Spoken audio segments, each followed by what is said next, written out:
Hai, good morning, apa kabar kalian semua? Berjumpa lagi di channel Cerita Kak Sri. Udah lama kita nggak upload video ya pemirsa. Hari ini saya mau upload satu berita yang cukup menyayat hati, tapi hanya juga dapat menggembirakan hati pemirsa. Seperti yang udah kalian tengok video sebelum saya bercerita ini. Jadi sudah ditemukannya salah seorang warga negara Indonesia yang berasal dari Jawa Tengah, ya Kabupaten Batang katanya, nggak tahu di sini juga ada Batang Serangan. Jadi dia udah ditemukan di mana ya dia ini udah dinyatakan hilang tuh hampir 20 tahun pemirsa. Bayangkan hampir 20 tahun udah hilang, nggak ada kabar, nggak ada kontak. Tiba-tiba kita buka satu media sosial, kita nampak orang yang kita rasa mungkin udah meninggal, tiba-tiba kita nampak dia masih hidup dan sendirian di tengah-tengah hutan. Ya kan pemirsa? Ya, turut bahagia juga untuk family semua yang mungkin merasa dia juga pas perginya itu dia meninggalkan anaknya yang masih berusia 4 tahun katanya pemirsa. Kalau sekarang dia udah hampir 20 tahun, so dia masih muda dong pergi ke Malaysianya ya. Terus saya juga bersimpati kepada beberapa komentar yang saya baca. Ini di satu channel tahu.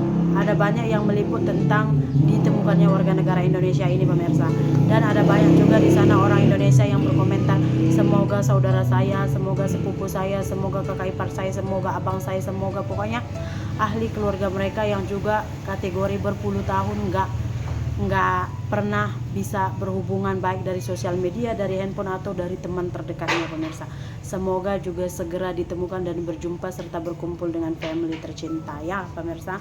Nah, kita juga belajar dari kisahnya si Ribut ini, Mbak Ribut ini. Jadi dia ini juga merantau ke Malaysia dan ya tiba-tiba dia itu tuh menyendiri dan pergi ke hutan, tinggal di hutan seorang diri. Mungkin ada banyak spekulasi atau pertanyaan dari kalian, gimana makannya, gimana minumnya, gimana tidurnya, bla bla. Karena saya tengok tempat tinggalnya itu sangat memprihatinkan.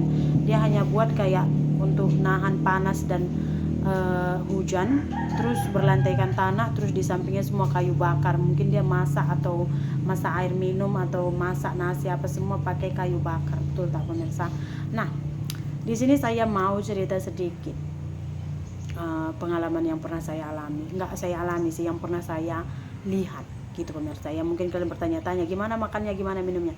Saya pernah berjumpa dengan pasangan suami istri yang berasal dari Lombok, ya, dimana istrinya ini sebenarnya pemirsa dulunya tinggal di Lombok dan suaminya sendiri yang merantau ke Malaysia pemirsa. Dan suaminya ini tuh awal mulanya itu kerja secara legal atau secara resmi di perkebunan sawit milik warga tempatan.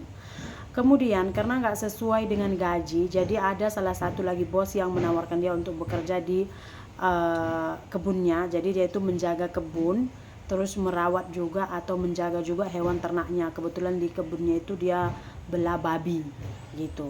Nah, jadi dia ini digaji lebih.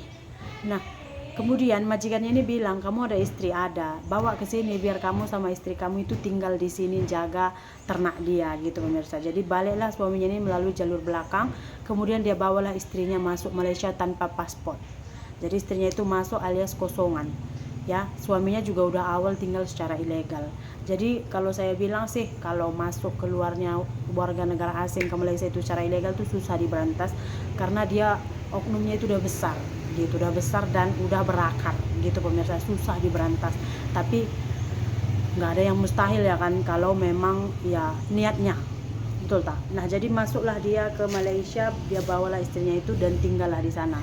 Namanya pasangan suami istri udah tinggal serumah ya kan, udah gitu tinggalnya di hutan pedalaman seorang diri, nggak ada listrik gitu kan, ya pasti beranak lah dia, betul tak? Pregnant istrinya itu, makanya saya tahu live-nya itu istrinya pregnant, dia panggil kawannya, kawannya panggil kawan, kawannya panggil suami saya gitu. Jadi kawan ke kawan-kawan.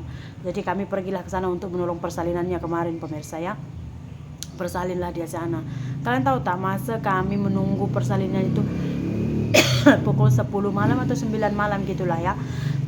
Depan gubuknya itu ada pokok mangga besar. Dia udah kesakitan di sana, itu kuntilanak. Suara kuntilanak kita dengar dari pokok mangganya itu gitu pemirsa, sengkem dalamnya. dan tempat tinggalnya itu juga kalian nggak akan mikir di sini ada orang tinggal gitu, tapi dia tinggal di sana dan itunya. Jadi saya tengok juga di sana dia nggak ada sumber air bersih. Jadi di gubuknya itu saya tengok dia takung air hujan. Air hujan itu untuk cuci piring, cuci baju, untuk segala cuci dan masak nasi. Untuk air minum akan diantar selalu, di situ ada banyak macam botol air gitu pemirsa. Jadi majikannya itu seminggu sekali atau 2 minggu sekali ke ladang. Nah di situ dia akan bawa air minum gitu pemirsa, dan dia tinggal di sana, nggak ada kontak gitu karena masuk ke sana tak ada line. Tapi kalau dia mau mengirim duit ke keluarganya di kampung, dia akan minta tolong ke kawan, kawan akan minta tolong ke kawan, kawan akan pergi untuk yang legal, yang resmi, dia yang akan mengirimkannya. Jadi begitu pemirsa. Tapi saya rasa dia masih ada kontak sama family dia karena masih ada kawan-kawan yang boleh membantu. Tapi yang jenis yang lost contact langsung ini pemirsa, kebanyakannya contohnya nih ya, karena kawan saya pernah seperti ini, satu kilang, dia itu lari dari kilang. Pas dia lari itu kita kebetulan lagi perpanjang visa. Jadi kalau perpanjang visa, paspor kita kan masih di imigrasi kalau belum siap visa kita kan. Jadi dia itu udah lari, jadi paspor dia pun gak ada sama dia lari sama boyfriend dia.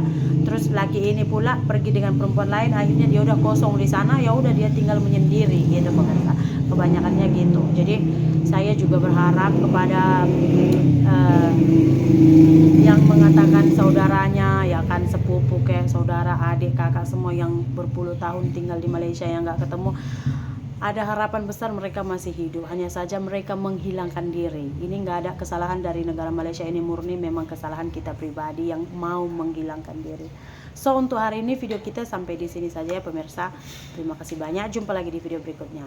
Bye bye.